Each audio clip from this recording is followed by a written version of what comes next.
You for money, you for life, you for fame, you for freedom. It's okay. Wait, what? I'm for money. When the judge of the rule, you wanna know how to know when you have to wait it out.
Take that from me.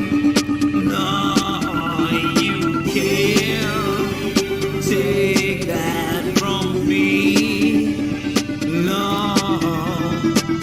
better dreamer, better dreamer, better dreamer, better dreamer, better dreamer, better dreamer, better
Mama, please don't look now. I'm your only girl and I just wanna make you proud. Mama, I'm so tired of letting you down. Tried to say sorry, but the word it wouldn't come out. Ooh, ooh, ooh, ooh. And all I can offer you is cotton and lace and a warm place to lay your head. Only end of the line is in a stranger's face, new eyes and unfamiliar beds. If Papa was a rolling stone, I think his girl should know, so she can roll on her way. So Mama, won't you hold me close, wring out my clothes so they're dry someday. Your stitches find that one loose nail on a safety rail. Watch the crimson flow. You put your insides on display for hungry birds of prey with every song you wrote.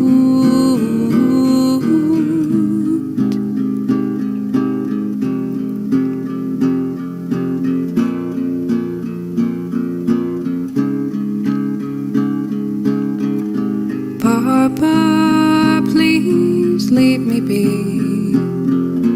There are some things that I hoped you'd never see.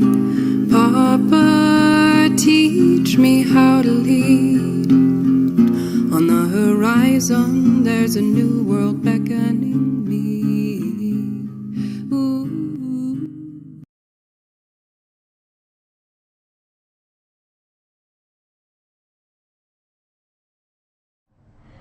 Well, hello, good morning, everybody. Welcome to the bench. I hope y'all are having a wonderful, wonderful Thursday. Today is day, how many days in a row have I worked now? Let's see, 7 and 3.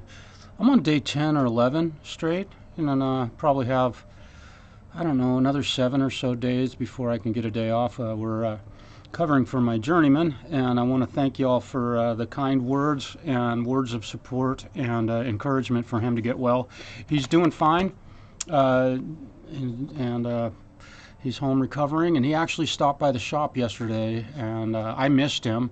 I was having lunch at the time, and our owner, a fearless leader, said that he looked all right and was in a little bit of pain, but he had just had surgery, so he's recovering from that. So I appreciate all the kind words for Stu. So today we're going to be working on my personal favorite acoustic guitar. And you could call me biased because I do own a Taylor. I own a 2001 Taylor 414 model. I paid $1,850 for it in 2001. I don't know what those guitars are going for now. They're not cheap acoustic guitars, and the 414 at the time was kind of the low end of their upper register guitars, and they go clear up to the 914s, so you can get a variety. And when you get into the 914s, you're looking at $8,000 to $10,000 acoustic guitar. So I'm a huge fan of Taylor guitars. Mine has endured moves, been in the hands of hundreds of different guitar players, has probably thousands of hours of playing time on it, has had frets repaired, has had cracks repaired, and it's still today one of my favorite acoustic guitars. I don't own many, so today we're going to be fixing a Taylor guitar, and I want to start off by saying that their construction methods, I think, are some of the greatest in the industry. If you're unaware, Taylor builds guitars with bolt-on necks, which means if the guitar shape changes over time, which they all do, you can pull the neck off and reset the neck angle, which is what I'm going to do with this one at a later date, at a later welcome to the bench. But in doing that, you're able to undo a couple of bolts that hold the neck in place and an Allen key under the fingerboard that holds it onto the top of the guitar, and pull the neck completely off of there and use shims. And you can use shims similar to these. You've all seen them probably, or paid a lot of money for them. I ordered shims from Taylor Guitars yesterday, spoke to my guy there. So the shims for this guitar will be arriving soon. But I want you guys to get an idea of the neck angle being wrong on this. We'll get this camera over here, and I'll hold the guitar up, and there's the 12th fret. You can see the marker there for the 12th fret. And look at how tall that string action is. And I measured it. It's actually 9/64 of an inch at the 12th fret right there. And the bass E string is nearly 11/64. So it's twice as high as it should be. And the reason for that is that the neck angle is going uphill instead of downhill. And Taylor makes it very simple to correct that, whereas if you had a Martin or a Gibson or other brands of guitars where they're glued in, you're undoing glue and removing a neck by having to undo a glue joint, which can cause a lot of cosmetic damage to the instrument. I can always tell if a neck's been pulled on any guitar that I work on. It's not often that I see them that have been pulled because guys are scared to death to do that. I don't like doing it, but it's a necessary evil in some cases. So again, I hope you all are having a really wonderful Thursday. I have gone to not having moderators on my channel simply because I'm seeing way too many channels with everybody's a moderator, and it gets bloated up with a lot of stuff, and I just would like to take care of stuff myself. So don't take offense if you were a moderator on my channel. I know you don't and aren't anymore. So that's the reason for that. I don't want to leave anybody out.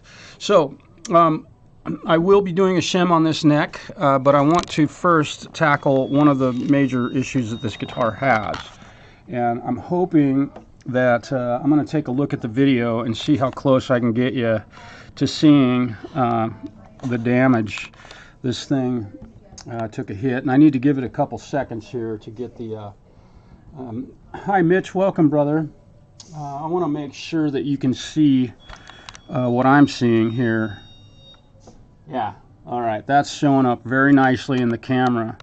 And we're going to do a trick that I did the other day on a custom built guitar young lady brought in that is currently in my apartment having some finish work done on it. It's too cold to shoot lacquer right now in our shop, so I have moved that instrument to my kitchen. Have a nice window open up there and shooting lacquer on that, and I'm not shooting any video of it because it's such a time-consuming process. No, I am not going to drop fill that, but that would be one way to do it. You could fill this crack or this dent with the CA glue and then sand it down, and I could definitely feel it, and it's just very uncomfortable.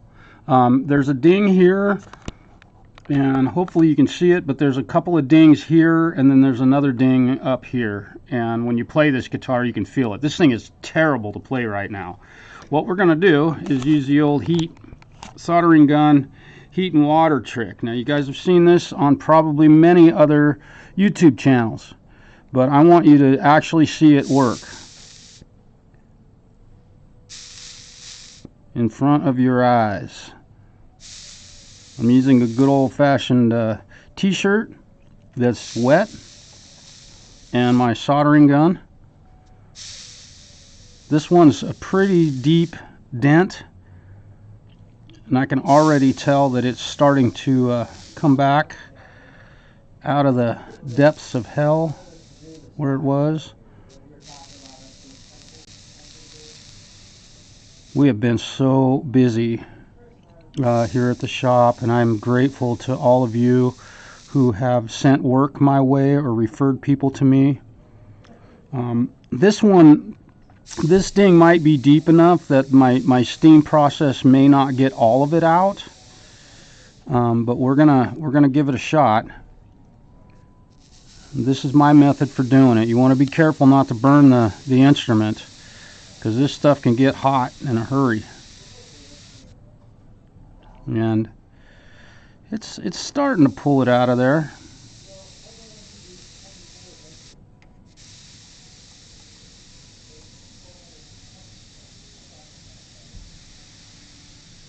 This is just a t-shirt that I've gotten wet, and we're just using the heat and the steam to try and swell that wood up inside there to get some moisture back in the wood to push that dent up and out of there. This dent right here is a big one. It's deep, so this may take quite a bit of effort to get it to pull out of there, but I can already tell just by feel that it's definitely healing up. It's getting better. What this will do for me is if I do end up having to drop fill it, which I doubt I'll be able to get this entire thing out of here. I'm just doing the path of least destruction initially. I don't want to put CA glue on this guitar if I don't have to. Sometimes those can look a little gnarly. They work. It works great. I've used that method on a lot of guitars to drop fill, especially dents that are real deep. And by drop filling, what that will do also, aside from helping the guitar to not be able to feel the ding, but it also keeps the finish from chipping out. So you're doing a double double guarantee that stuff isn't going to get worse.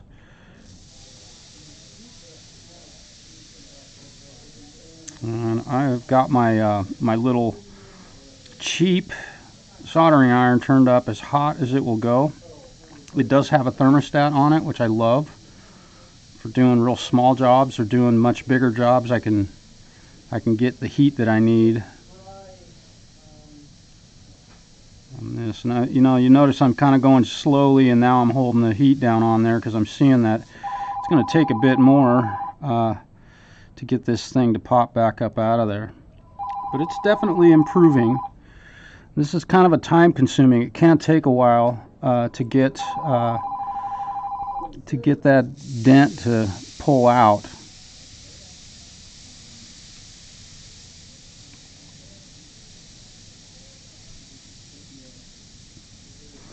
And the idea in this is that this guy, when he's playing it, he doesn't have to feel these things.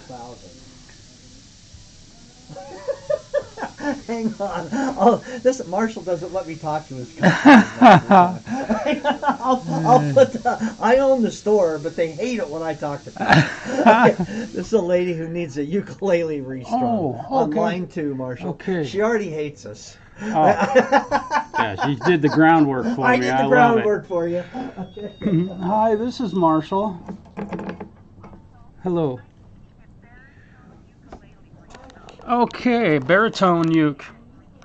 Okay, baritone ukulele. Let me go make sure I've got a set of those strings here. I'm sure that I do. Do you tune your ukulele any special way? That I should know about? Well, I can call around and see if somebody has it in stock. Yeah. But if I buy it from the dealership, which would be on the auction, I can get it for like less than $100 off. Well, I don't know. Yeah, that's classic. I do have a set of baritone ukulele strings in stock. The black nylons. That was why I was come back to you. The strings might be a different color. And they are the Dario brand. So bring it on in and let me get them on there for you. Typically on a ukulele, it's going to run you with the strings. You're looking at about $45, and that'll be tuned up, stretched, and ready to play when you get it home. Okay. And yes, absolutely. If you bring it in today, I'll have them on there for you. You called it a great time.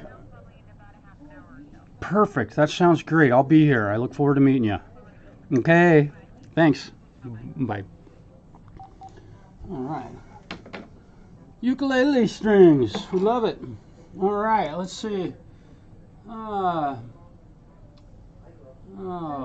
Dana, hello. Man, welcome. Yeah, pull small dings with an iron. Yeah, and you're right, man. I might be beating my head against the wall, but I have definitely improved the damage on this thing. It's definitely less than it was when I got started. I'm gonna keep at it. I've got my soldering iron as hot as I can get it. And I've got about 3 layers of t-shirt material on there soaked in water, of course. And this is again, yeah, you're right. That's a pretty good one. But I'm telling you, I don't know if this is showing up in the video very well. I'm gonna take a look at the video real quick. There's about a 10-second latency on it, just to see what you guys are seeing. I'm hoping that stuff is. Oh yeah. Okay. Yeah. Hello, Brad. Welcome, brother. Yeah. All right. I hope you're doing well, Brad. I haven't talked to you for a while. I've been practicing, I'll tell you that. I need it. Good grief. I've forgotten the lyrics to every song I ever wrote.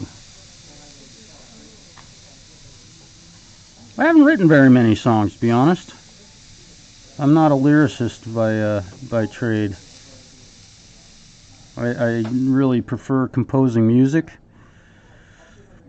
I'm going to keep at this one for just a bit longer, and I may be kind of spinning my wheels on this one, but we'll remove as much of the dent as we can by using heat and moisture, and then we'll likely have to drop fill this one.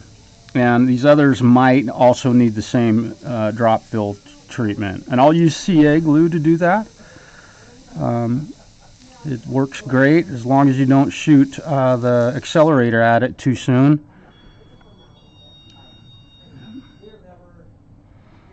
So this has improved very subtly,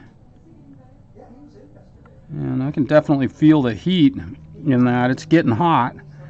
The one thing you want to be careful of is melting the lacquer. You can end up with a run in the lacquer or get a dark spot in it. So again, I'm using quite a bit of t-shirt material underneath my soldering gun. And this soldering gun is shooting steam down into that crack, or the divot, which is hopefully expanding that wood a little bit. Now, another trick that I've learned, and I may do this on this one, is sometimes you got to make it worse before you make it better. And what you can do is take a razor blade or a very small pin and poke a couple holes through the finish in that divot, which will allow the moisture to get in there. This definitely has a crack around it, so I know moisture's getting into the wood, but it's not doing much. I can see on this one it's not really doing much. Pull a little bit more over there.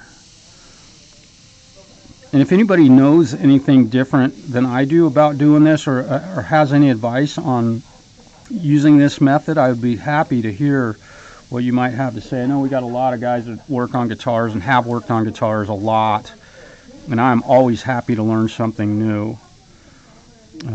Any techniques you might have that you would care to share with the rest of us, that would be great. Yeah, I've definitely improved that one, but this is going to require a drop fill for sure. And then what I'll end up having to do is polish that and finish it off, but it'll be invisible at that point. Now I've got some more. I'm going to push the guitar down here a little ways, and we'll get you back here in the action. I've got another couple of dings here that I am not 100% certain if I'll be able to even get these ones out, but we'll see if I can make an improvement.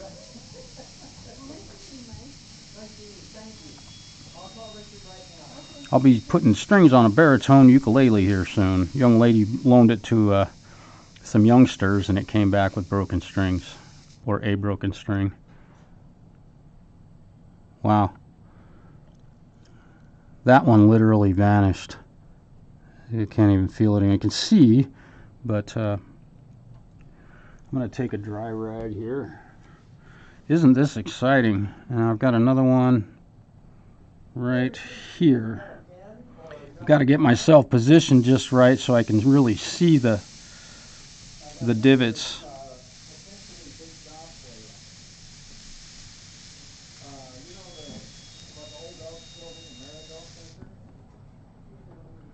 Oh boy, yeah, that one's coming out too, very nicely. I like to do the most I can do before I start adding or taking material away from an instrument.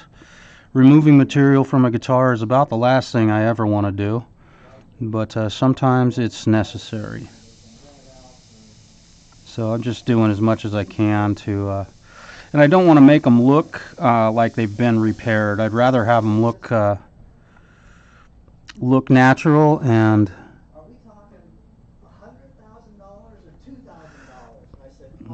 here we go. This one.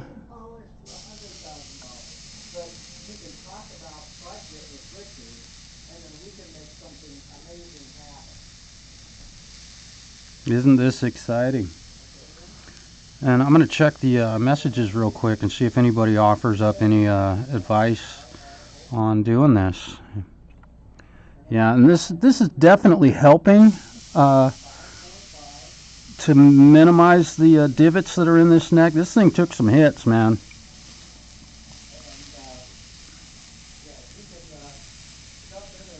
And this is a 2021 Taylor guitar, so it's not very old. That sounds great, Richard.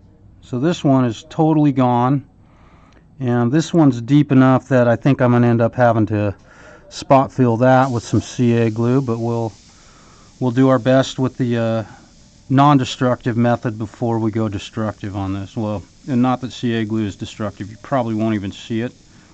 Might see a little something, but we'll see how good we can do.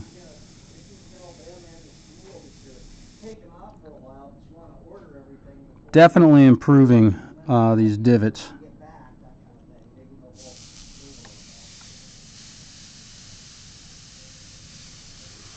Give me just a moment. I'll check my I'll check the chat, see if anybody had any advice. I'm wondering about using other materials on this versus water. If there might be something else you've used that helps these. Yeah, those things are. I'm gonna hit this one more time. Boy, you can just barely feel this one anymore. So this little divot that was here, right here, is definitely gone. So I've got one more up in this area of the neck that I'm gonna get to. Many vibes. Yeah. 7.5 Dana. Yeah. Yep.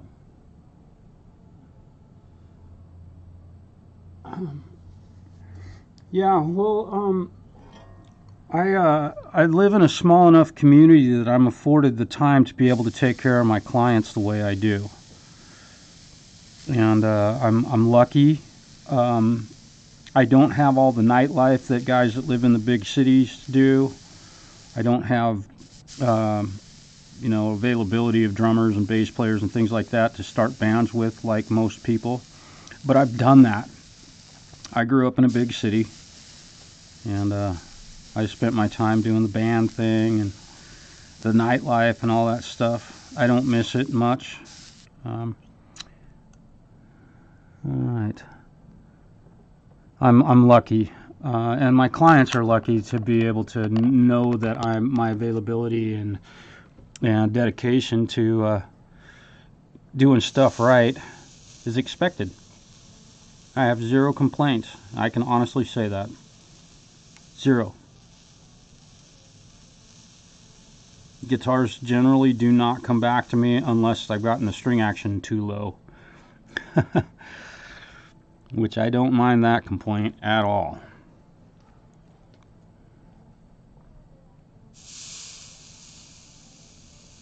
And you can see the steam weep out into the wood there. I'm hoping that this my camera guy is doing his job right today.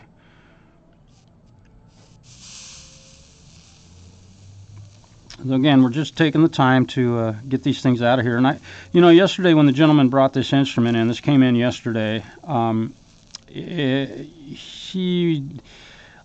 noticed these dents and let him know that I would like to do my best to remove them, just for the comfort of playing, and he was very happy that I had noticed that, and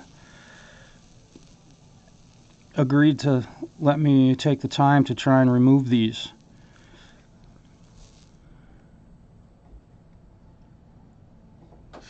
Might have got a little hot there. That's what I was talking about. You got to be careful.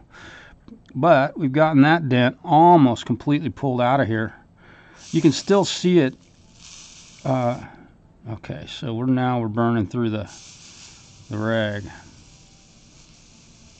So I want to be careful. My gun's getting nice and hot here.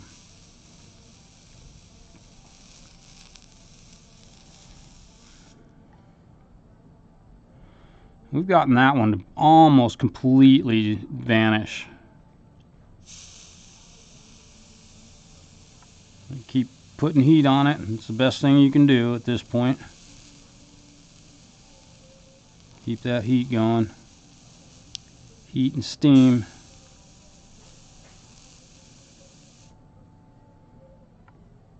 Definitely can still feel it, but it's way, way less than where I started with that one. This one and this one are going to need some fill, definitely. I'm gonna hit this one again with a little bit of heat to see if I can maybe help it a little bit further.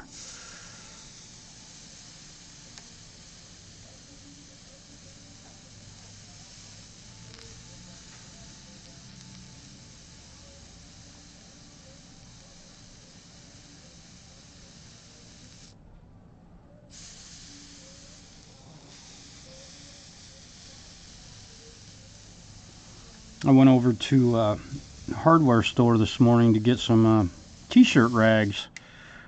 I had run out of them.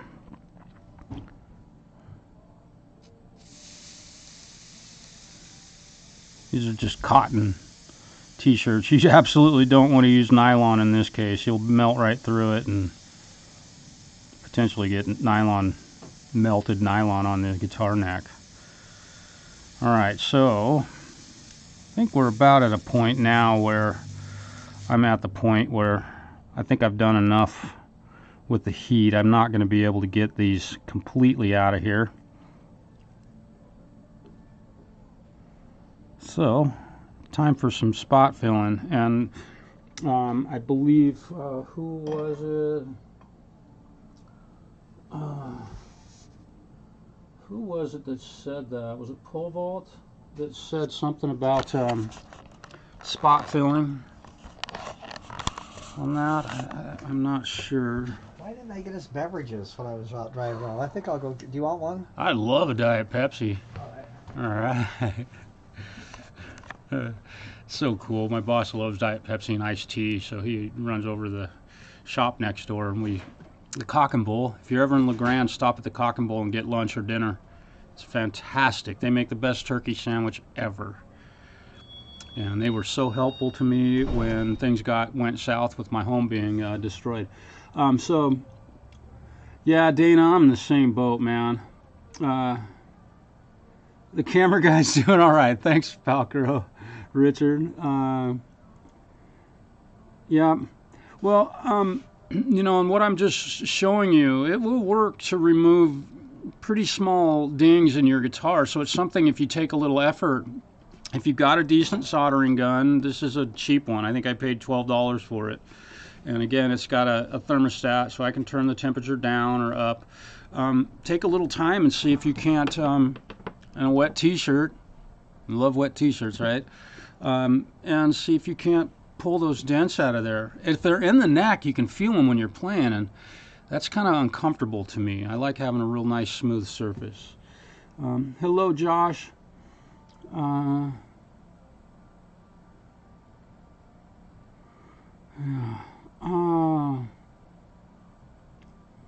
Okay. Oh man. Oh, these guys are so kind in these wonderful, kind words.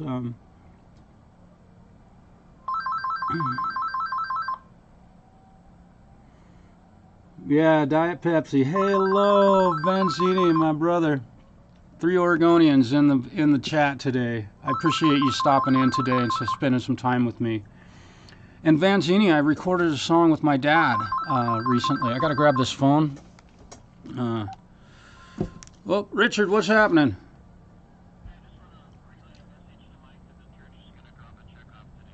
Oh, okay. I'm gonna keep that a secret. He'll just like be totally surprised. Oh, that's great. Are we doing we're gonna do the video camera and the screen and everything there, huh? Oh, okay. Oh. Oh, cool. Ah, oh, a projector. Okay. Good job.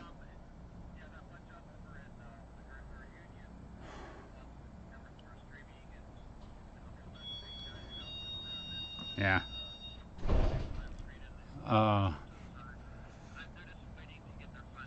Okay. Okay. You want to talk to the man right now? Actually, I'll let him know. I'll let him know. All right. All right. Okay, I'll let him know. All right. Thanks, Richard. Bye. Church is bringing a check over What? today. The church is bringing a check over today for that system. So. Should we close up? Goes a long break. Yeah, let's go Well, you long. can- I will. You have too much work to do. I can't. I I'm quit caught drinking up. years, weeks, days ago.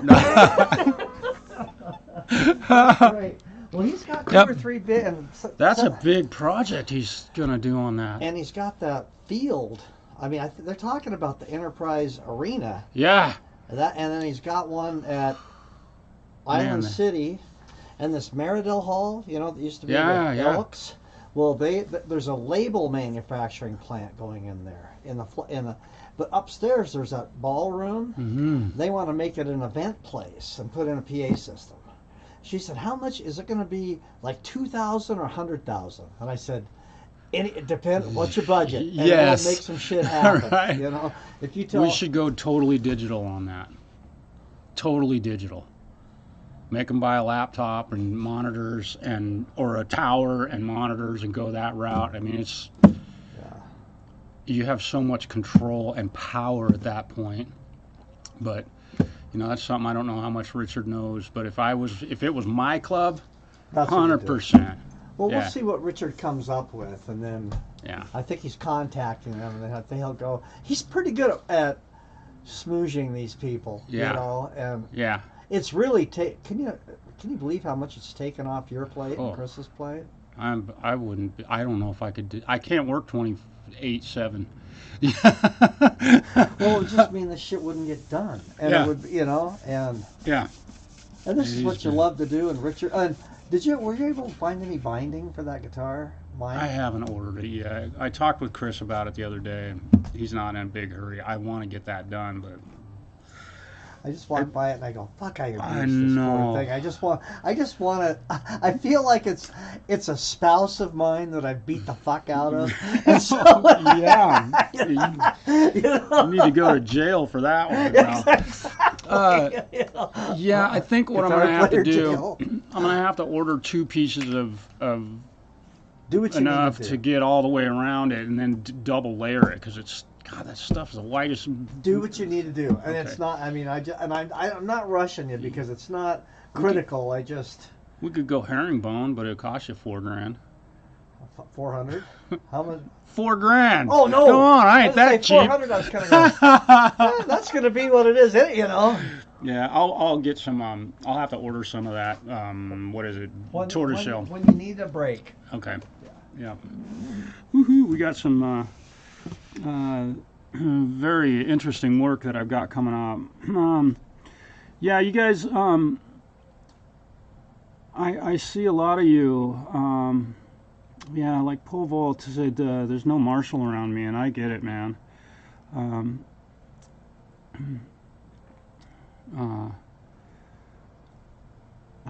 I'm lucky to live in a community that has such a vibrant guitar playing community and cellos and horns and schools. And, saying that we're the only show in town might sound like I don't have any competition, but if I was in Portland, I still wouldn't have any competition. And I wouldn't change a thing about what I do. I would just charge a whole lot more, because the apartment that I live in wouldn't be what it is. It would be 3 times what it is. So I'm lucky. Yeah, I'm very lucky. I have Great Vanzini. Let me get back to that. No, my dad wrote lyrics for a song many years ago, and he was going through some old papers and found these lyrics. And he hasn't written any songs at all. I've never collaborated with him on a song, and it's a love song. And it's sort of about what happened between my mom and him falling in love with his new wife. So that's the storyline behind it. So, and I'd also like to add that for a long time, me and my dad were kind of at odds over different things, and it's been like that for a very long time. And I'm not going to go into detail about that, but I've put all that aside and have done my best maybe not even my best, but I've reached out and we send emails back and forth and we talk about songs, and he's critical of my music and listens to the mixes and gives me advice, and I just love him for that. And he's a really a neat man, very intelligent human being, and showed me my first chord on a guitar, and here I am today. How did he know? So yeah. All right, so let's get back to work on this thing. We are going to we're going to do a little bit of spot filling on this, and I'm going to have to break out a brand new jug of my favorite MaxiCure extra thick CA glue, and I'm going to fill this one, and I'm going to fill this one. So I'm going to get I got my extra thick going there. I don't know, and that would be cool. Hang on here, I'm looking, where is it? There it is. And I've got my accelerator here. It's Guitar Honey, but it's actually a CA glue accelerator. You want to let CA glue sit for about 20 to 30 seconds before you hit it with accelerator, or it'll turn white on you, and so you'll have a white, ugly white spot on that. You can hear there's definitely still a divot there. We're going to smooth that out. So I'm going to get my wet rag out of here, and I'm going to get my dirty rag out of here, and I'm going to wipe these down. Very good. Now I've hit them with steam and water, so these areas of the guitar are very clean. But I just don't want to have any debris or anything in these holes, so that you'll visually see it. Alright, so here we go. And you've probably seen what's his name, Dave's World of Fun Stuff. What a great guy he is. He's a really has a super fun channel. If you're not, be sure to subscribe to his channel. You will learn something from him. Whew. Oh. Okay, got a mess going here with my CA glue. Under pressure. And a good way to clean that off is a paper towel. You don't want to be dripping CA glue all over the instrument. Alright, there we go. Now we're talking. So here we go with, I hope that that's showing up. Yeah, okay, that's a pretty good shot. I'm going to get you down a little bit closer, I think. Oh, that's getting wobbly. Hang on. I want to make sure you can see what I'm up to here. That's looking good. I have a little bit of time today. I'm waiting for lacquer to dry on another instrument, so it's getting lacquer shot on it up in my kitchen as we speak.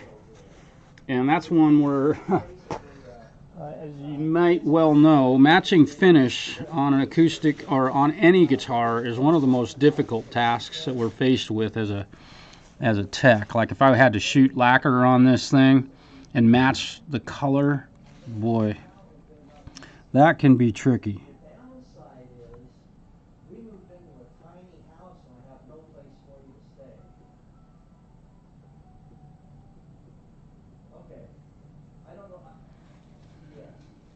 So we're going to build up the CA glue in here until it's proud of the divot. And at this point, you got to be careful not to stick your hand in the CA glue you've already done. Ask me how I know that. You want to be fairly tidy. This thick CA glue, it will still run on you a little bit. Do not use the runny stuff. It will end up everywhere but where you want it. So I've got a little bit in there, and I'm going to hit this one now with a little bit. And we'll let them sit for about 20 or 30 seconds. So who's got some new tunes coming up? Who among us is going to be blasting the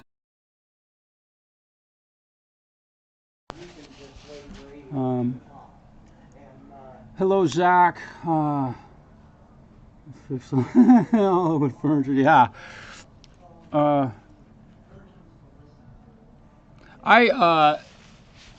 To be honest, many vibes.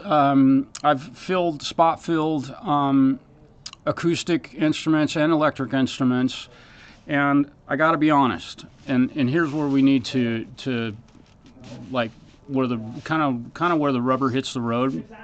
If there's a dent in the guitar and the wood looks good and all that, but it's got a dent, and the dent is removed, and there's a little bit of cloudiness to the repair, I would pose the question, what would you rather play?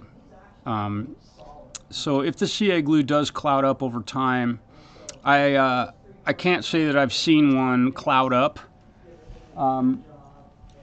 to be honest, but I usually, when I do repairs like that, I may not see the guitar again for 10 years.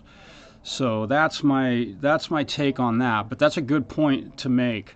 Yes, you could spot fill it with lacquer, certainly, and it'll dry clear and it'll look just like the guitar, right? And then it'll take 3 weeks to dry and you won't be able to get the guitar back to somebody. Whereas CA glue, especially the stuff I use, I've had really, really good luck with it drying clear and being able to sand it flush with the old finish, polish it out, and it's virtually invisible. We may get a chance to see that today. Gary Moore out in the fields. Hello, you. Yeah, I love seeing a little wear and tear on a guitar, but where these dings are on this particular guitar, there you can feel them. I played the guitar a little. It sucks to play this. This guitar is set up horrifically. Let's see, do I have, oh, we're frozen. Video froze up again. Hey, the video's froze up again. Let's go to, we'll deactivate it and activate it. Hey, Richard, thanks for calling me. There we go. Gosh, you guys, I'm sorry about, thanks for letting me know. I have no idea why this video is freezing up on me. I'm sorry. Well, I'm not sorry because it's not my fault. I don't know if this camera is having some issues or if there's an issue with my little Lenovo laptop here. I might need to do some cleanup work on that. So again, I say ease of playability over the appearance of an instrument. If you've seen my Strat, you'll know. So, yeah. Okay, cool. Richard just called me. Thank you, Falcro, for letting me know. I noticed that it was doing that, but I thought that it was just some lag. Okay, so I've let the CA glue sit here for at least a couple of minutes. And definitely we're proud of the... and it's still definitely wet. I'm not afraid to touch CA glue with my finger. Just do not get it in your eyes, you guys. This stuff stings. It sucks. So here we go.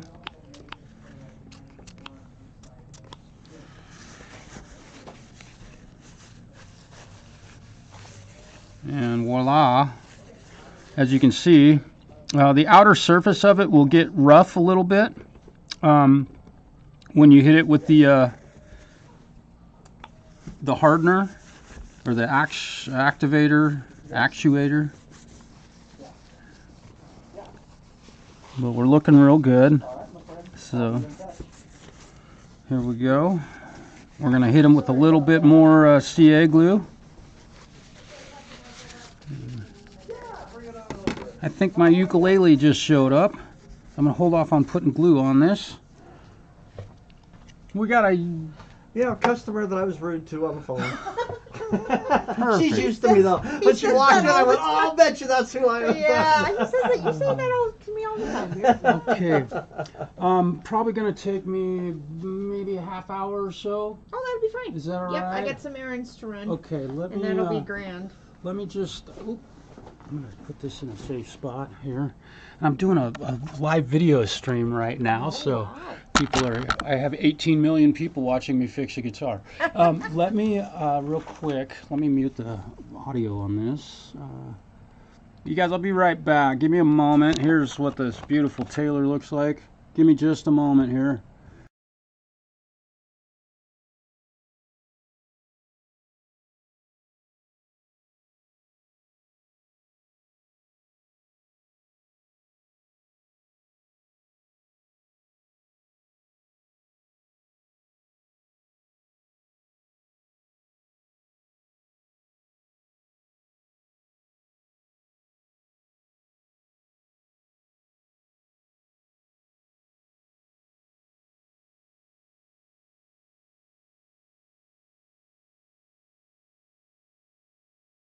So here we are back. We're going to go ahead and I'm going to go ahead and drop a little bit of glue on this one more time. And then I'm going to set this instrument apart and get this young lady her ukulele restrung. I'm going to go around this and make sure I've got enough CA glue on this that we've got this whole divot fixed, and that we're definitely proud of the dent that's in this instrument. And I'm not too worried about being real tall, and I'll show you how I go about taking care of that when the time comes. I use one of my favorite tools in the history of guitar repair, and my most highly used tool. I'm going to drop a little bit right here. It almost looks like there's a little divot right there. And I'm not worried about getting CA glue all over this guitar neck. It will polish out, and no one will ever know it was there, is my hope. It might be slightly visible, but you'd really have to almost know that the damage was there. So that's I'm sorry, you guys didn't get to see me. The camera guy's sleeping on the job. Good grief. I'm gonna have to have a talk with my camera guy again. Get that guy to quit drinking so much. Good grief. Alright. I'm so sorry I did not have the camera pointed at the... I apologize for that. Yeah. Well, now you can see what I've done. I've built up the CA glue nice and tall, nice and proud. It'll all come off nice and neatly. I call it proud. Doing work with stained glass when I was a youngster, building the solder up along the edges of that and building it up proud of the glass was always really a neat look, and my dad called it proud. So I think most woodworkers would call putting a shim or a dowel in something, you make it proud and sneak up on it.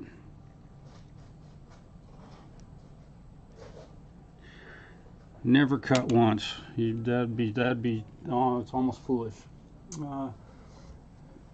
Yeah, doggone camera guy, man. He's a hard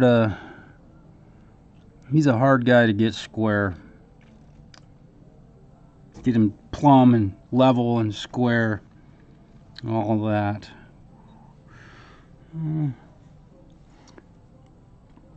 There's a few little light divots in this thing, and I'll probably hit those with a little bit of heat and moisture here. Just I have to, on guitar necks, you kind of have to look at them in different lights to see. I may leave that stuff alone, they're not too bad. So we're going to let this glue just set for just a few more seconds.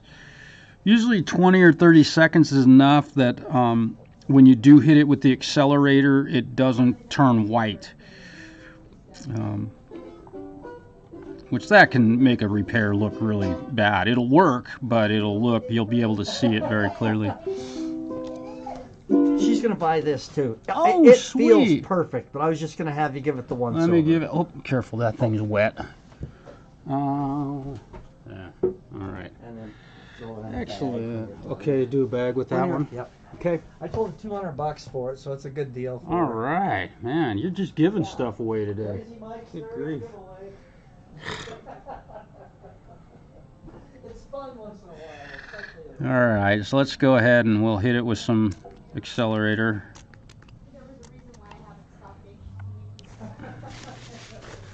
You want to be very careful with the accelerator. If you're using CA glue accelerator on a guitar that has paint, like a painted logo, do not get this stuff on the painted logo. It will wipe it right off as better than paint remover.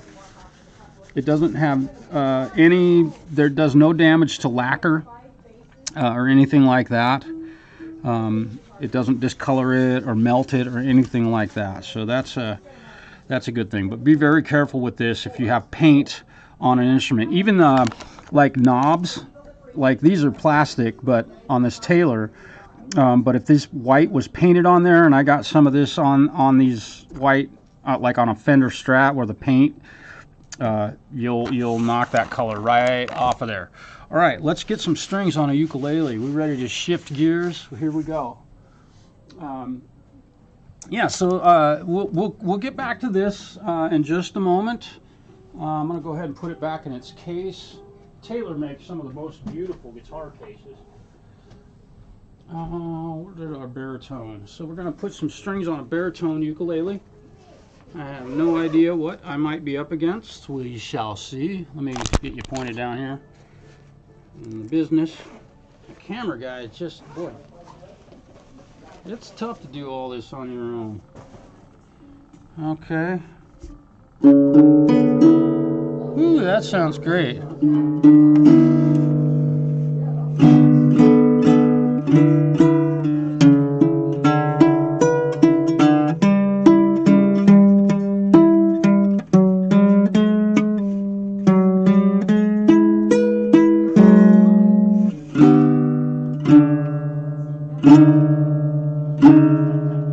I just thought you guys might enjoy listening to that. Did you record that? You can use it as a sample in one of your new releases. Who's got some new music coming? Who's got some new music coming? Tip jars, thanks for mentioning that. If you feel like being generous, there's a link down in the description of the video. If you feel like you've learned something today and feel like I deserve a tip, you can certainly do that. It's certainly not required. All right, so here we are with the tie on. We're going to go ahead and put some new Diodario VCI corrosion protection, our vapor corrosion inhibitor. Keeps your strings factory fresh. Okay. Otherwise, if you don't play it for a long time, they'll stay factory fresh. You should wear your strings out. Yeah. All right. Let's see what these strings are all about. Oh, look at that. They're beautiful. All right, and they're color coded. That's great. So I can't really mess this up. Silver B, so it's EBGD. Yeah. Okay. So let's get these ones off of here. Okay, I'm just going to loosen some tension and we'll cut them. This is my process. You can do it the way you choose. I don't ever save old strings. There's no need for doing that. I mean, I suppose if you're really, really broke and getting strings can be an issue, definitely save your old strings. It'll save your ass one time, I suppose. But here we're working at a music store and I got strings for every instrument under the sun, including a cello, which I just strung up yesterday. That was kind of fun. Oh, cool. Oh, is that the... No, I okay. I put one of those out, the Waterman. Oh, yeah. They are pretty good. I mean, those cheapo ukes are pretty nice. Yeah, yeah. They're waterproof. Yeah. Yeah, I mean, for school, Totally. you couldn't, that's the perfect. Yeah. Perfect. We may move into some more Kala stuff because it's pretty nice stuff. Yeah. Yeah, I was... It's a little cheaper than the... Yeah. Yeah, the cost of them isn't too bad.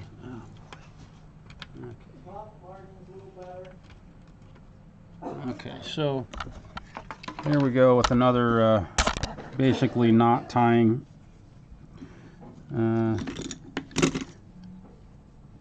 There's absolutely no reason to ever do this on any guitar or ukulele or anything ever. All this does is make changing the strings more difficult. And this one, yeah, this one also been wrapped through the reason I say this every time I change string is because this just annoys the crap out of me. Number one, it's useless. It's a waste of time. And number two, if you got a gig and you break a string like that, go ahead and see how quickly you can get back on stage with your band. You're going to be a while. So this is totally unnecessary. And this was might have been done at the factory. Couldn't tell you. I don't know if this thing's ever had strings put on it before. I certainly didn't do it. Okay, so we got the strings all done, and I know there's all kinds of fancy ways to tie ukulele and nylon string guitars that they look all pretty, and I mean, not much prettier than what I'm going to do on this one, but I realize there are a ton of different ways to set up strings. Now, I'm going to go ahead and take the time. You guys keep track of the time on this. It looks like these are brass frets, but we'll see. We'll see if they're actually chrome when I polish these. A little bit of semi-chrome polish on my rag. And this is one thing that I love about working in such a small community, is that I have the option of taking the time to do this for the owner. Clean up these frets, make them look a little bit nicer. Not that it's a really big concern of hers, but doesn't that look better than dull and worn? Look at all that gut coming off of there. I can't tell you, these actually might be, these are nickel frets that are completely oxidized. Either that, or maybe this ukulele lives in an environment where there's a fire or something, smoke. But silver and sort of gold. Look at all that crap coming off of here. So it's going to take me a little bit longer to do this job than I had expected, but we're going to get it. And I'll treat the fingerboard with some linseed oil when I'm done, so you guys get to watch me sit here and polish here. See if my camera guy will participate. Get the camera pointed in the right place. Definitely going to take some elbow grease on this one. This is I'm using semi-chrome polish on this. I'm not sponsored by them, but it is one of the best polishes I've ever used. It's fast, it does a great job, and boy, it makes stuff look good when it's done. Yeah, so gold, silver. Can you see the difference? Good grief. Yeah, these things are nasty.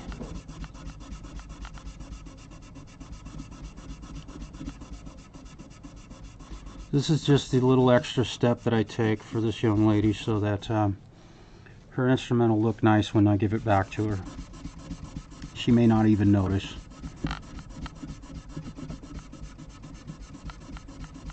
And this is something you can do to your own guitar very easily when you change strings. If you've got frets that are looking kind of shitty or dirty. These ones are really colored. It's so strange to see them this bad. Now, if she was, you know, paying for a setup, I would probably go at this with sandpaper. I'll go ahead.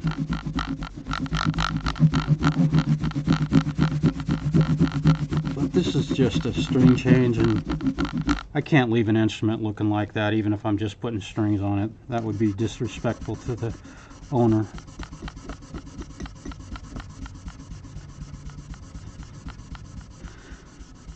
I know the big city luthiers wouldn't take the time to do this. They probably don't have the time, and if they did take the time to do it, they'd probably get yelled at by their boss. Where mine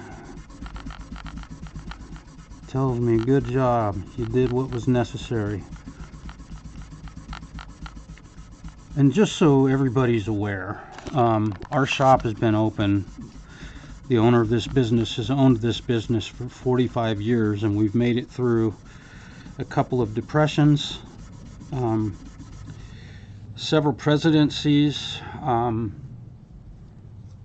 several wars, the introduction of Walmart into our community that destroyed many small businesses here in our town, and we managed to keep our customer service up to a level that regardless of whether or not we sell something for a little bit more money than you can buy it for at Amazon, people know that they can come in and ask us questions or call us and we'll solve a problem for them.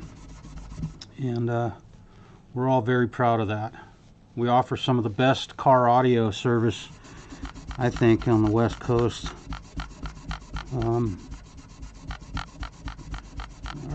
Our guitar repair tech, or not our guitar repair tech, our car stereo installer is amazing.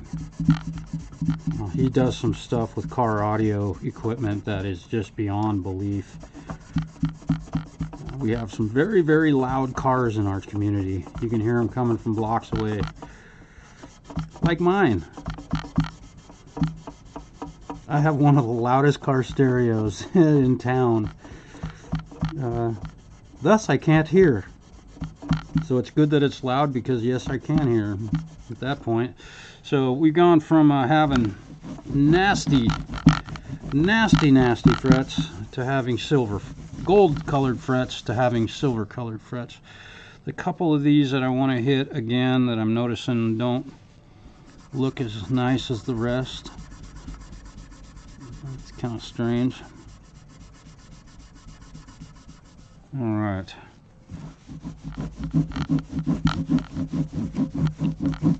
So now I've spent more time probably cleaning the frets on this thing as I will putting strings on it. Of course, on a ukulele, you got to tie the knots and all that stuff. Still, it doesn't take too long. So we'll get you up here. I'm gonna let me get the lid on my semi-chrome. Buy some of this stuff, you guys. This stuff is fantastic. It is such a great product.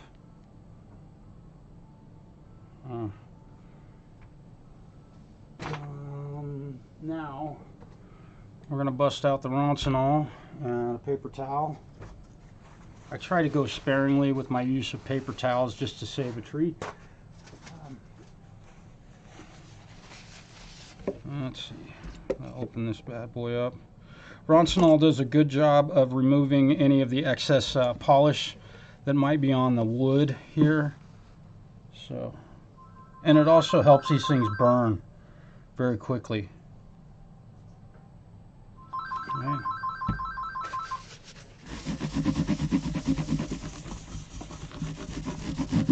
You light them on fire and they just go up in moments. Look at all that stuff that came off of there.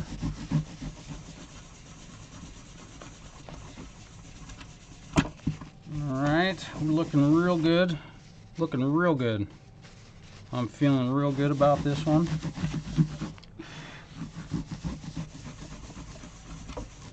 Let's go over it one more time with some more Roncinol. It's such a great cleaning agent for wood. It just evaporates into nothing. So you have no residual cleaning material left on the wood. So when you put oil on it, oil's going directly into the good stuff and keeping the good stuff in and the bad stuff out.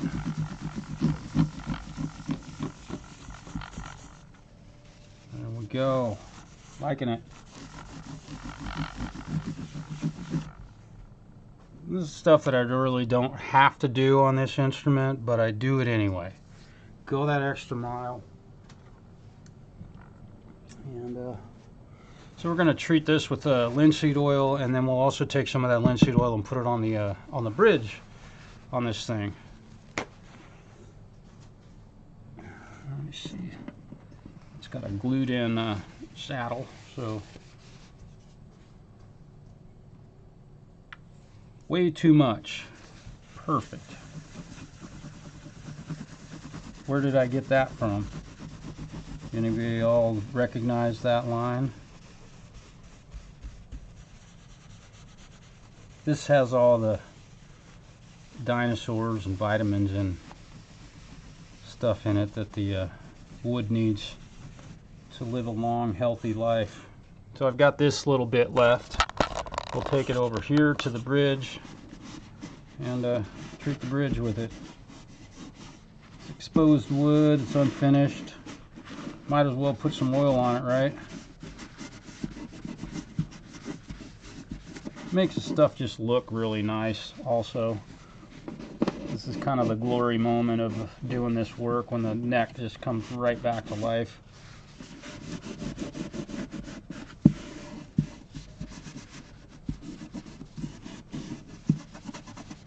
And now you'll notice I've got some on the top of this instrument.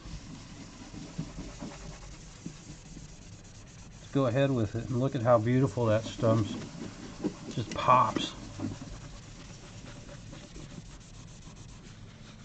Takes about 24 hours for this to dry.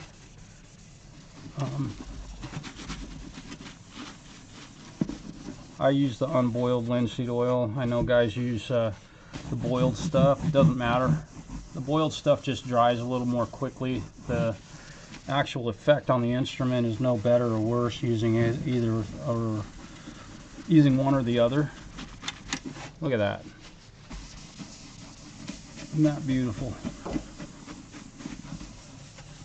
And of course, you know, unless the lady watches the video and sees it go from what it looked like to what it looks like now, she won't notice anything, likely.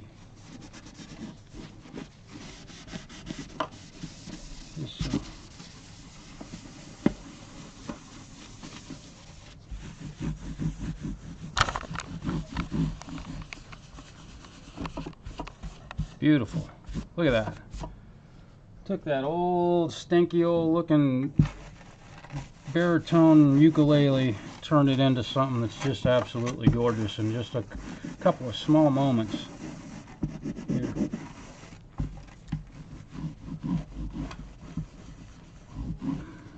Alright, let's get to putting strings on this. Our fourth string is a D and it's black, so we'll put this one on first. I'm going to pull this off of here. I'll come off of there. Here's how I do this. Just like probably most of you would do this.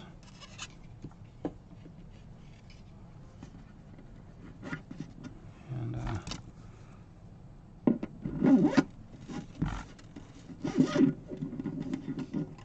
I go like this and tie me a sissy knot. Got way too much string coming out of there.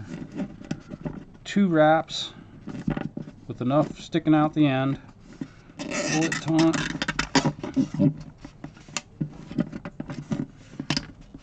There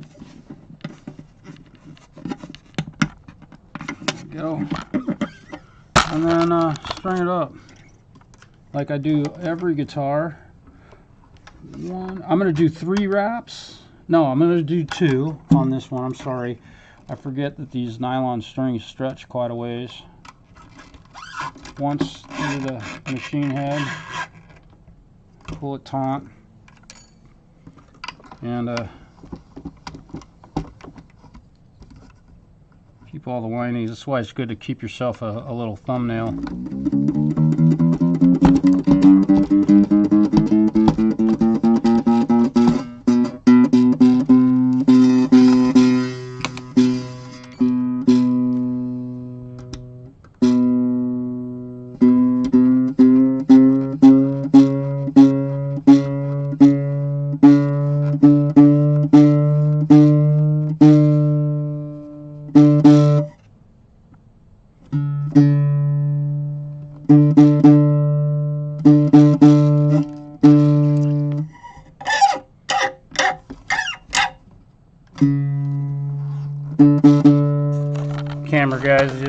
slacking on the job again.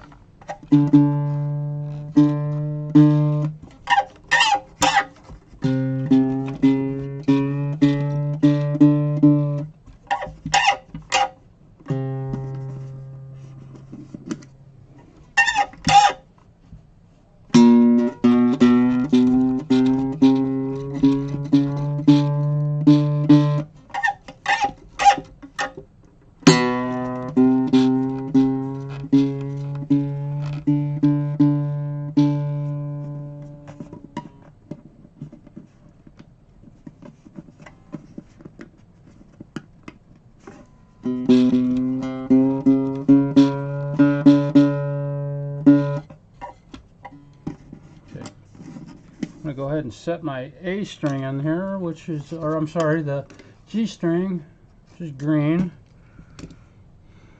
I love the G string. Isn't this fun? It's definitely not my favorite thing to be stringing up instruments. I'd rather be fixing them, but you know, it definitely is part of the, it's like the part of being a plumbing apprentice where you got to dig the ditch, right? You're not out running pipe, you're digging ditches for the first little bit of you. This is kind of the apprenticeship part of working on instruments. The stuff that the apprentice will do. Come on.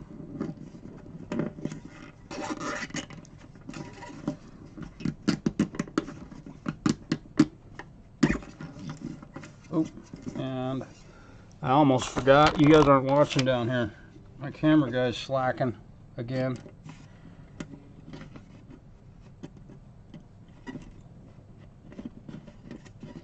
Put that through there. Now I've got that string isolated and pulled tight in there. And now we wrap it. 1, 2, and then through. Alright, I haven't been paying any attention to the chat. I'm really trying to get this instrument finished up for this young lady. So, hopefully y'all are having a great conversation amongst yourselves.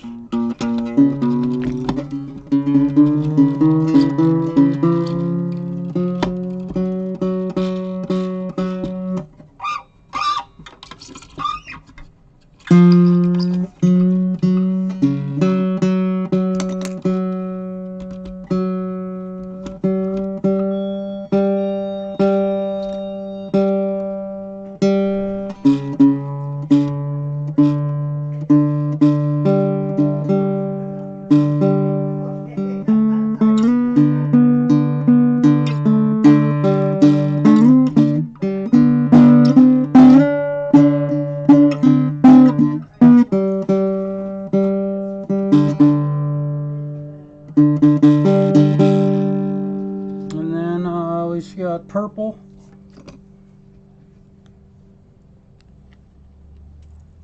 Cool, Diodario even tells you how to tune your instrument proper.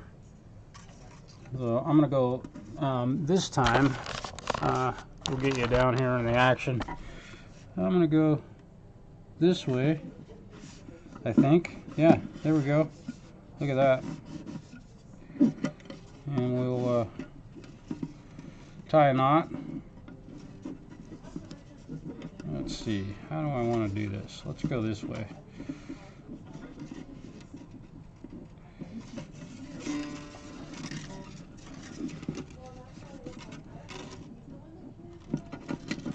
Oh, come on. I'm hoping I might get another 9-year-old signed up for guitar lessons today. His mom came in yesterday and left her contact info with me. So I'm hoping we might have another guitar player in our midst, in our community. Not a video game player, a guitar player. That makes me so proud. One of my goals in life is to see that stuff stop. It's like AI and music. I would love to see that stop. Let's see, so we're gonna, I'm doing 2 wraps, and then I'm going through and over the top. I know my camera guy's not pointing you in the right direction. And I can't apologize about that because I gotta stay busy here.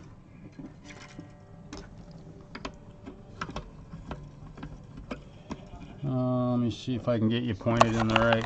Here I am at this end of the deal. Hopefully Cheryl Crow's not in the video. She likes, or somebody from Indonesia or something copies a copyright claim if I put a Cheryl Crow in one of my videos.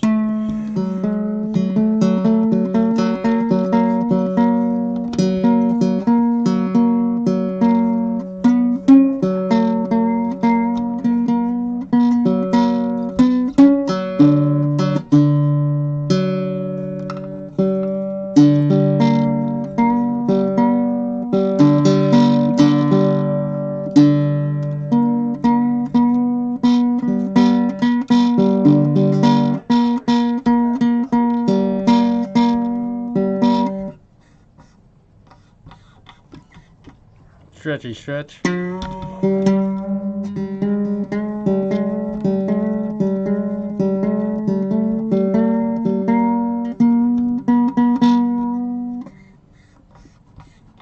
gotta stretch the heck out of these things.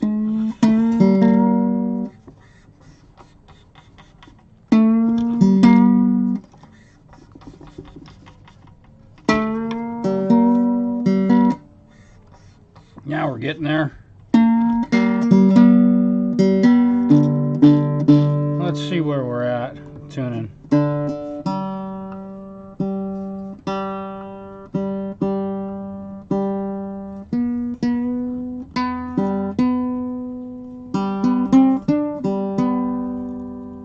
When the Saints, yep. Okay. Got a little extra on this last one. Oh, and you know what? I got ahead of myself. We'll show you what I did wrong here. And I should have put this string on first. Let's get down here. So it should have. So I'm going to cut this off right here. And my mistake was tightening this down before putting this string on, because now I'm going to loosen the tension on this one. Ooh! Oh, my razor blade got me. Just poked my finger. That was fun. Alright. So we want all these strings to look nice and tidy down at this end.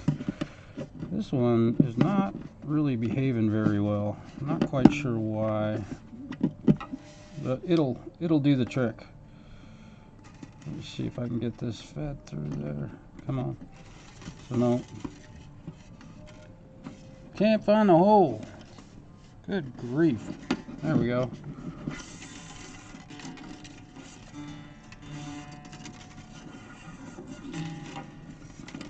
So we'll go ahead and again tie a knot here.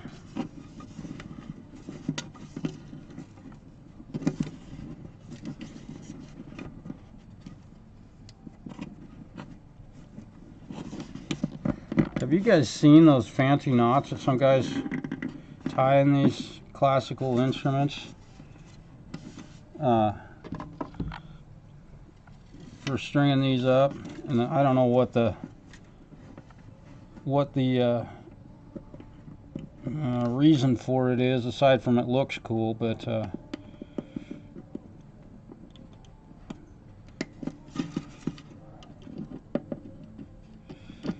I don't think that looking cool is necessarily more better,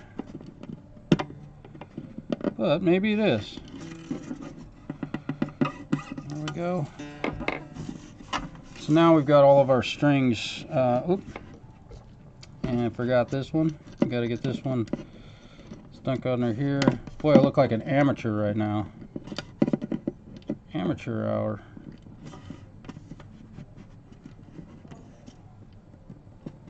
Come on.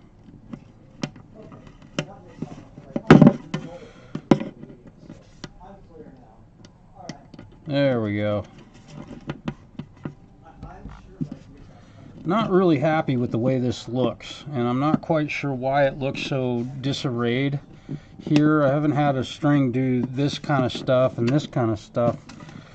Oh, it's because the holes are drilled very high in this bridge, and I'll have to go over that with, you can see how stuff just doesn't look real tidy down here. That never happens. So I'm gonna get up here and we'll get this string started. I'll go 1, 2 wraps, and then through the hole.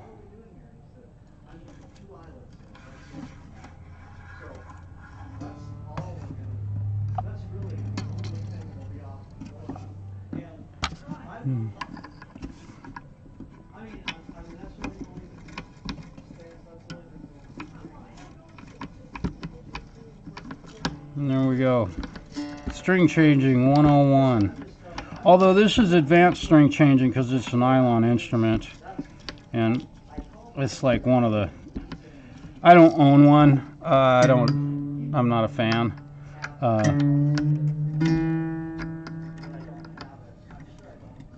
But that's cool. We still have to do it.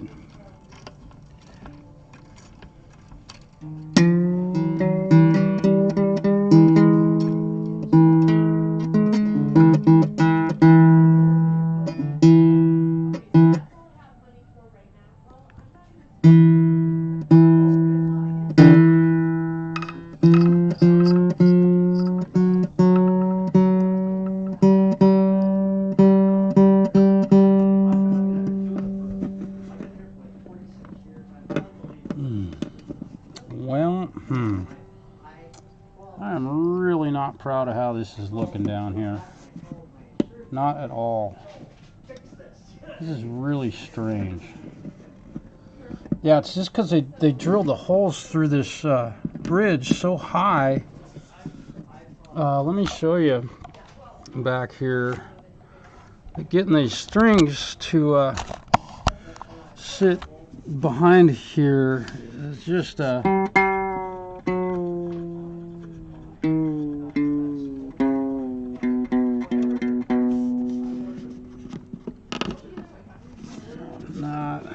an easy task. Come on. And I don't want to use anything sharp on this, so what I'm going to do is use,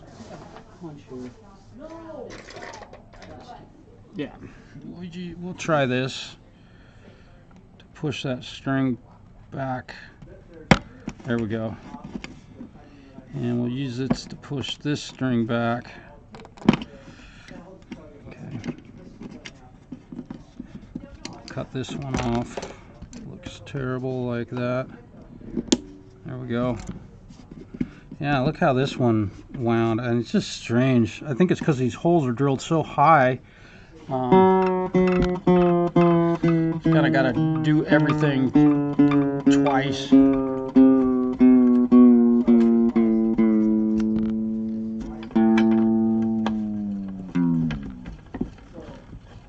going to try and make this look a little bit nicer.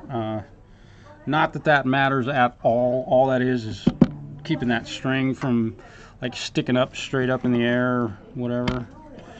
We want that down here. There we go. Boy, I would love to get this.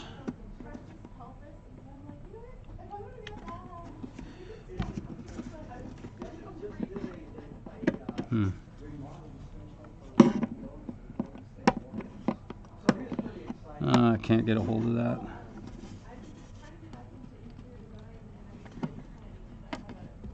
Alright, we're going to have to live with that. That's not going to cause any issues at all, but I don't like how it looks. But this instrument will hold tune just fine. Once we get all the stretch out of these nylon.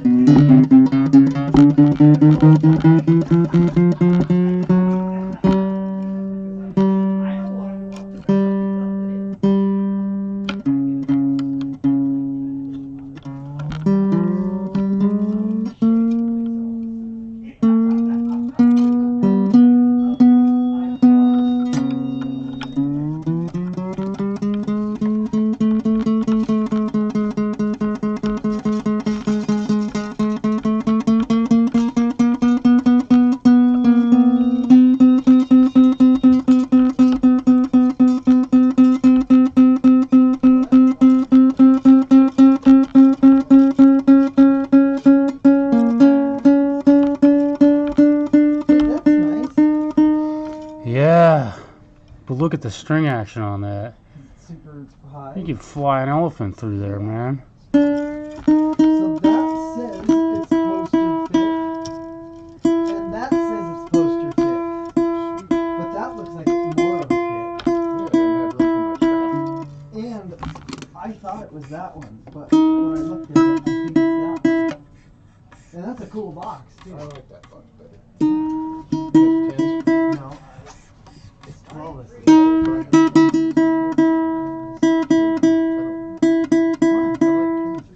We'll just trade them. But look, you can put a full size sub in here.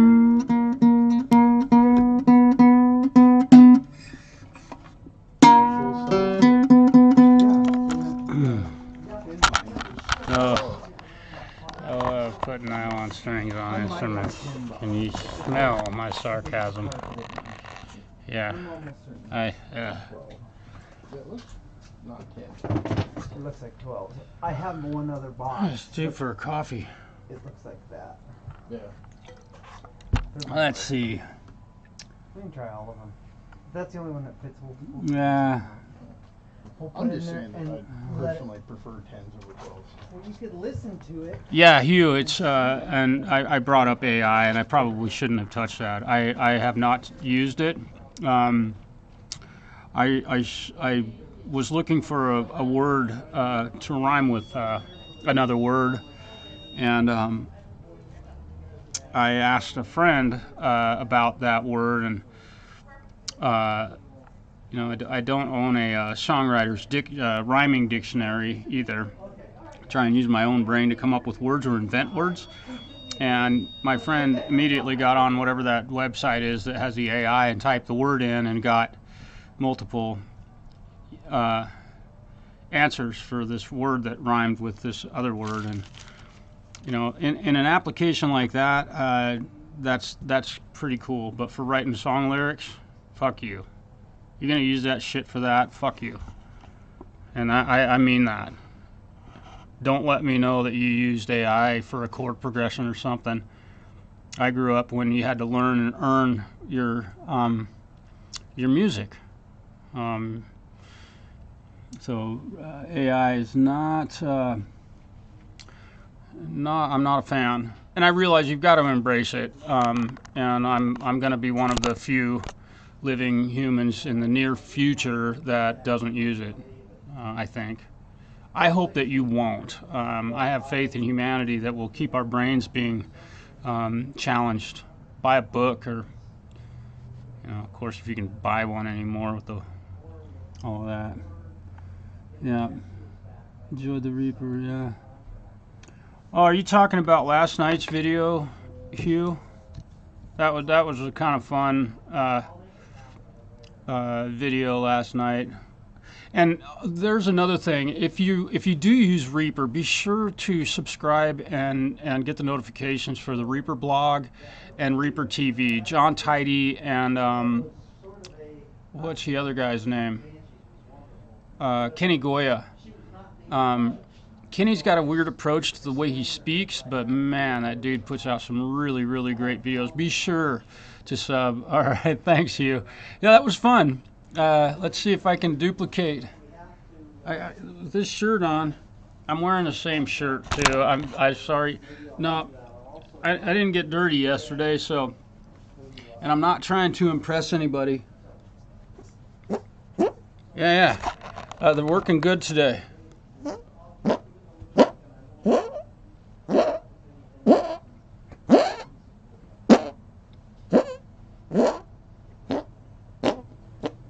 I got the armpit farts from hell, man. Yeah. Anybody want to do happy birthday with me on the armpit fart challenge? I'd be happy to take you on.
ukulele skill.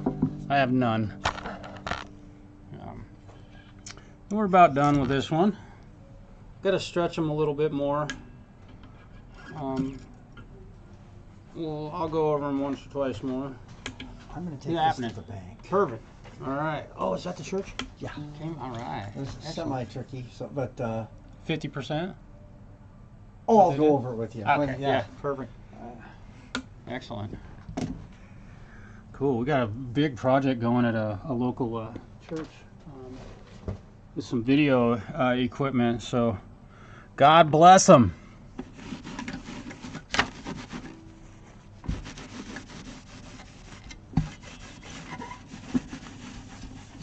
Oh, this thing looks so nice now. Wow. Looking really, really nice. So I had to take a little distraction. And you know, this is a typical day. Welcome to my bench. And it's great to be able to share this with you guys. Yeah, all right. So I think we're pretty close. I can't play Black Sabbath on a uke. I should.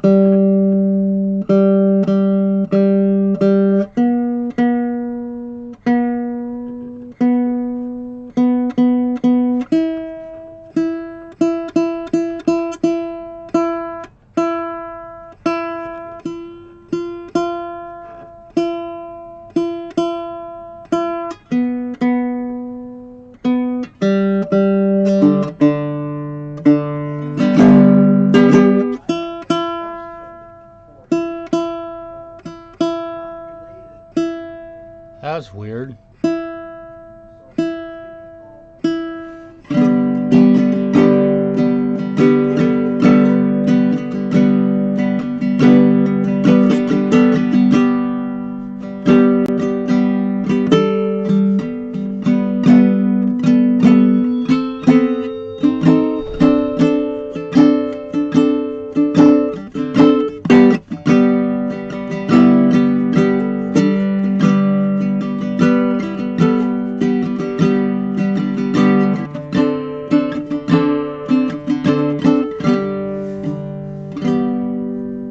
There she is.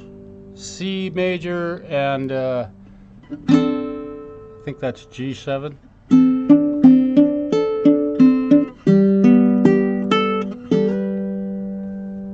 Yeah, major third. Actually, it's D or G. I don't know. What is this? That's a G major.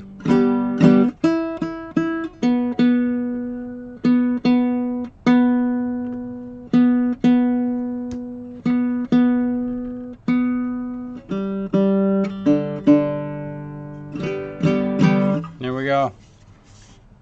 Ukulele with brand new strings. Love it. It's got a case here someplace. Here we go. Better put my snark away. String action on this uke is a little bit high. If it was mine, I'd probably lower a little bit, but we're just doing a string change on that today. And then this young lady who owns this, and I'm sorry I'm not in the picture right now. Hopefully you can hear me. And I'm doing something new with my sound coming up in the near future with a really, really super cheap piece of gear. So it should improve things a lot. And this is a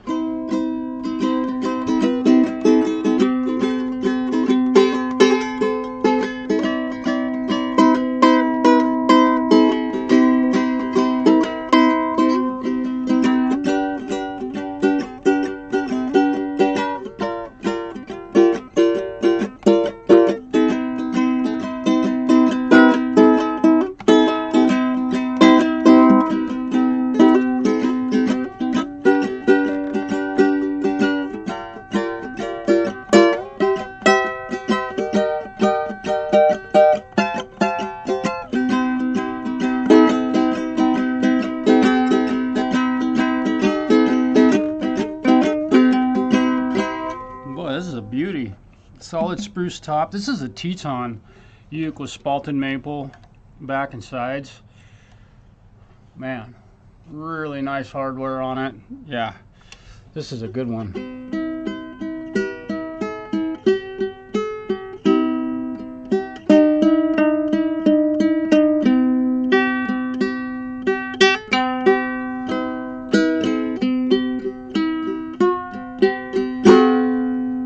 There we go.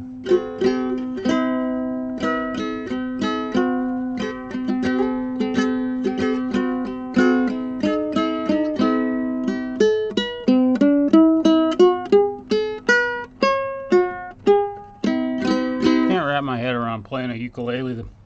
And the fingerings being so different, or different from a guitar, takes me for a loop. Okay, so this is a tenor uke, so I've got to find a case for this one. Give me a moment. I'm going to step away. I know this hasn't been the most exciting video that I've done in a while, but I thought I'd share this with you. And I've got to get, boy, I got 4 different projects going on right at the same time. This is wonderful. I love being so needed. Give me a second. I got to find a uke case for this bad boy. Oh. And of course, the moment I needed to go find a ukulele case. Look around, stereo and music. This is Marshall.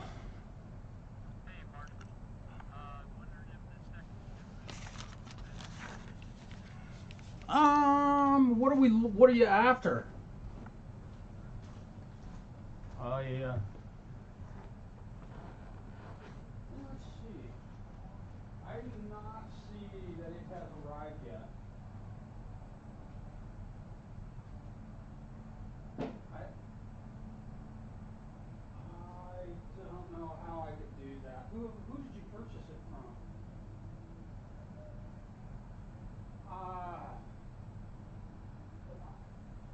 Yeah, he is. And I have no access to that. If you're working with Chris, you're gonna have to communicate with him. He kind of does his own thing here, and I'm out of his loop completely.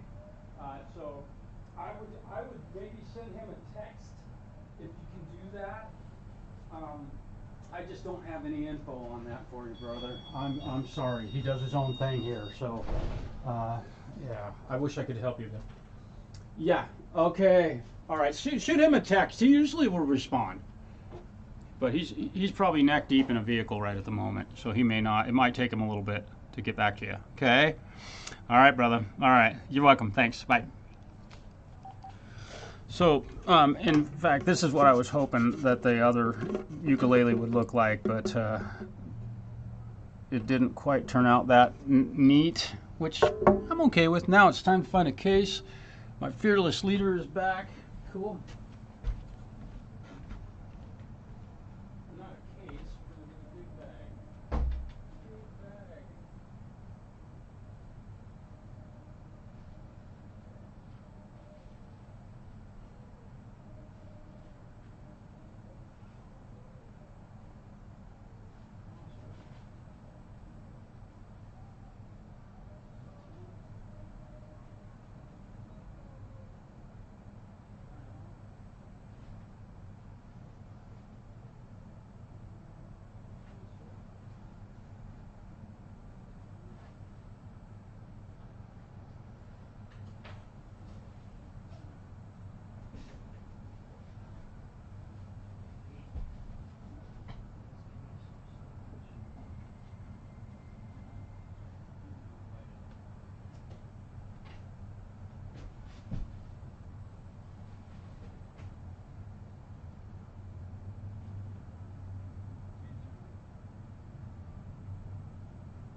I think this is too small.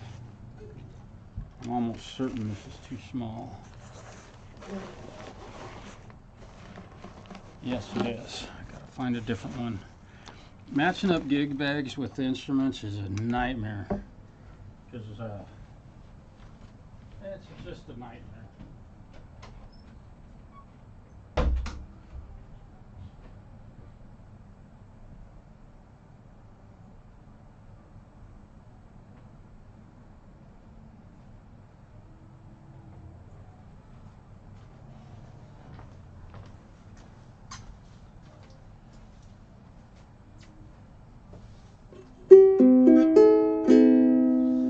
better write this down. TT130 SMG. TT130 SMG.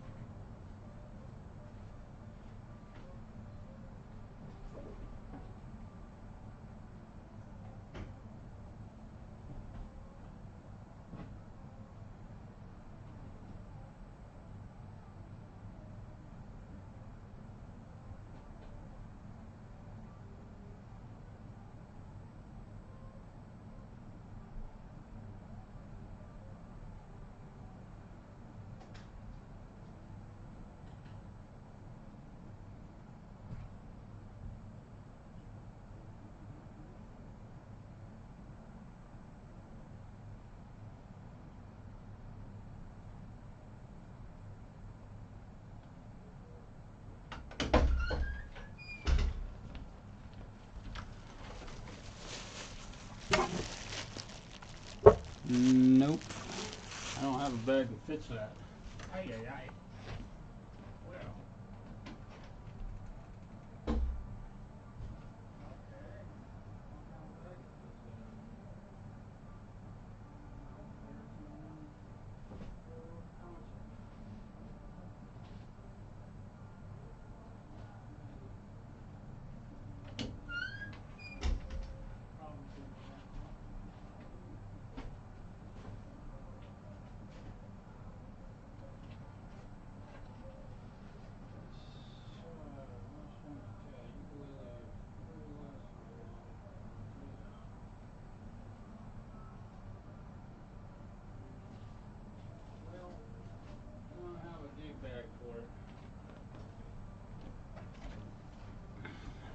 Okay.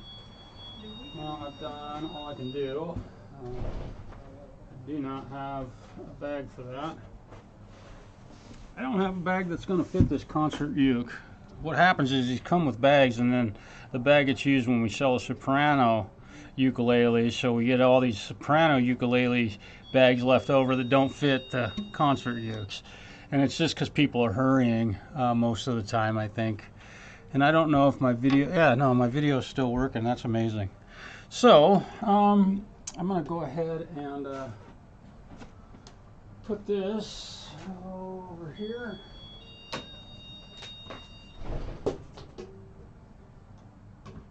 Okay. And let's get back to our the Taylor. Welcome to my world. One thing to the next. It's great to be so busy.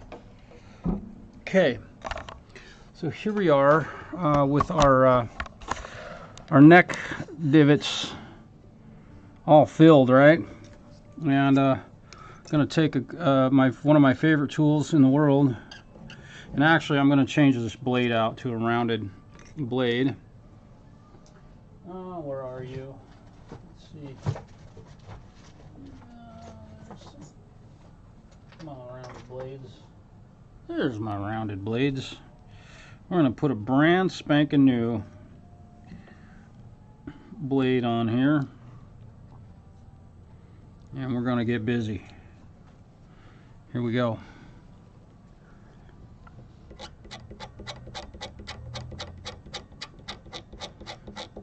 And as you can imagine, I'm going to be sitting here doing this for quite a while, because the CA glue is definitely proud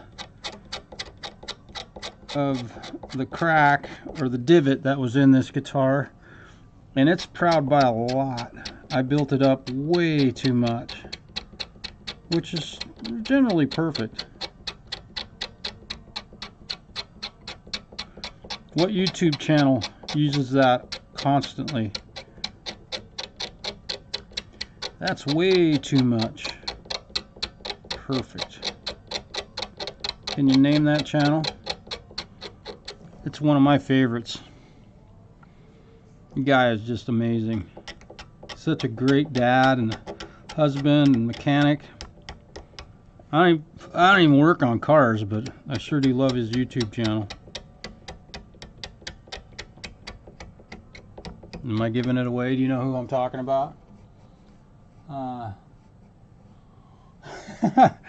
Yeah, Thanks, Hugh.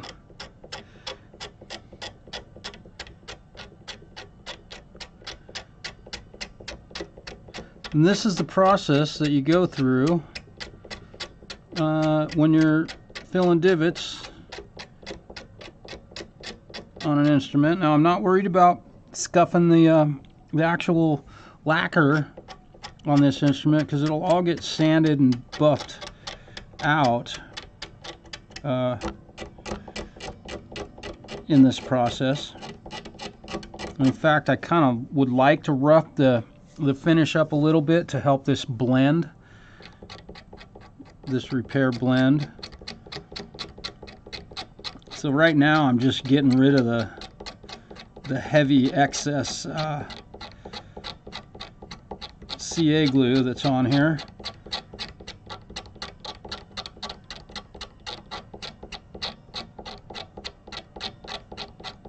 Kind of make a, if I use sandpaper, this would take a whole lot longer. And I keep running my hand over it to make sure that I'm not going too far or digging myself into a hole.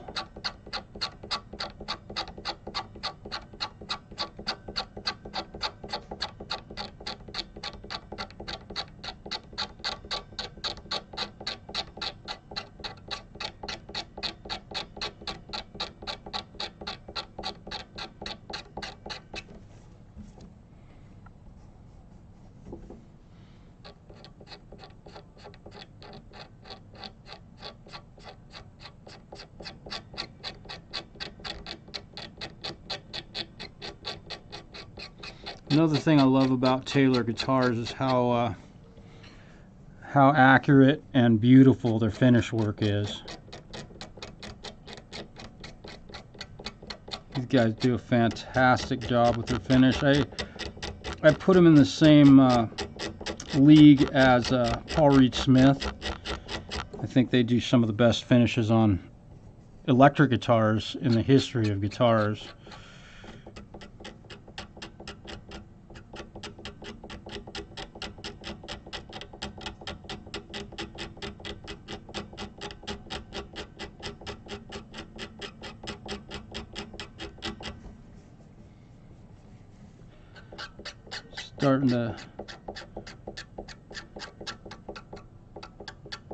Starting to get close here.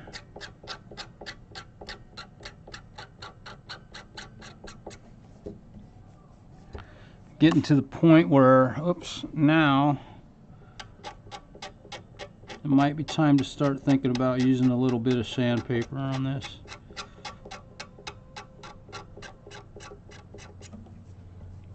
There we go. It's just a tiny bit high.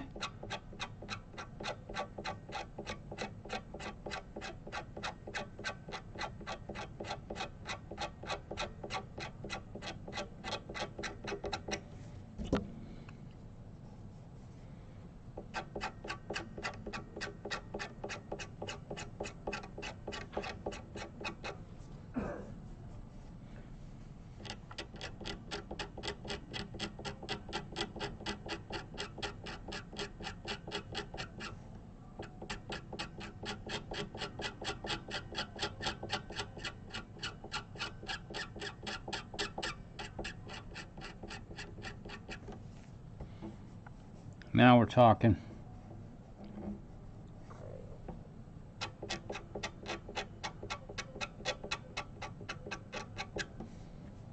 All right, there's one, and we'll sand that with some sandpaper and make it vanish. I'll need to get a little bit more right there. There we go. Yeah, now we're talking. That almost is, even with just the scraper that I'm using, that divot is almost, I can almost not feel it now. Almost. Alright, so let's move on to these couple here.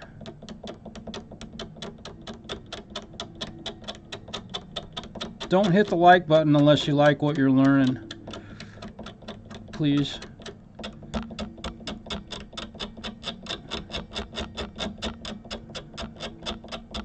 And if you feel like I've shared something with you that's worthy of me being paid, feel free to use the PayPal account in the description of the video. That will not go unnoticed.